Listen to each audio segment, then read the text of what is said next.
Pemirsa, dugaan korupsi sektor sumber daya alam penerbitan surat penguasaan hak izin perkebunan kelapa sawit di Kabupaten Musirawas.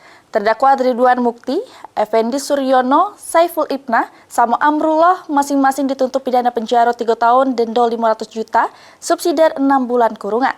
Sedangkan terdakwa Baitiar dituntut lebih tinggi 5 tahun penjara. Oktober 2025. 5 terdakwa perkara dugaan korupsi sektor sumber daya alam penerbitan surat penguasaan hak izin perkebunan kelapa sawit di Kabupaten Musirawas jalani sidang tuntutan di Pengadilan Negeri Palembang kelas 1A khusus. Di hadapan Majelis Hakim Ketua Fitriadi, Jaksa Penuntut Umum Kejati Sumsel macoke amar tuntutan terhadap keempat terdakwa.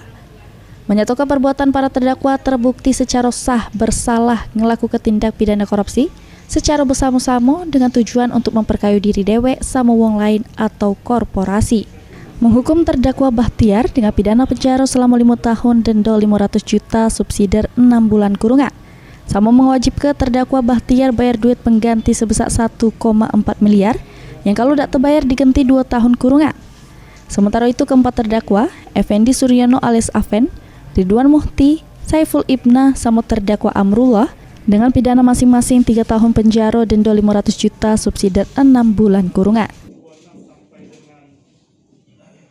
Terdakwa Bahtiar dinasib dengan pidana penjara selama 5 tahun dikurangi seluruhnya selama terdakwa berada dalam tahanan dengan pindah terdakwa tetap ditahan. Menjatuhkan pidana denda terhadap terdakwa Bahtiar dinasib sebesar 500 juta rupiah subsidiar 6 bulan kurungan. Menghukum terdakwa Bahtiar dinasib dibebankan uang pengganti sebesar 1.486 juta dengan ketentuan apabila terpidana tidak membayar uang pengganti dalam waktu 1 bulan dan sudah putusan memperoleh kekuatan hukum tetap, maka harta bendanya dapat disita oleh jasa dan dilelang mencukupi uang pengganti tersebut. Dalam hal terpidana tidak mempunyai harta benda mencukupi untuk bayar uang pengganti tersebut, maka diganti dengan pidana penjara selama 2 tahun. Sesudah mendengar tuntutan Jaksa Penuntut Umum, para terdakwa melalui penasihat hukumnya nyata bakal ngajukan nota pembelaan secara tertulis di sidang selanjutnya. Heru Wahyudi, PAL TV.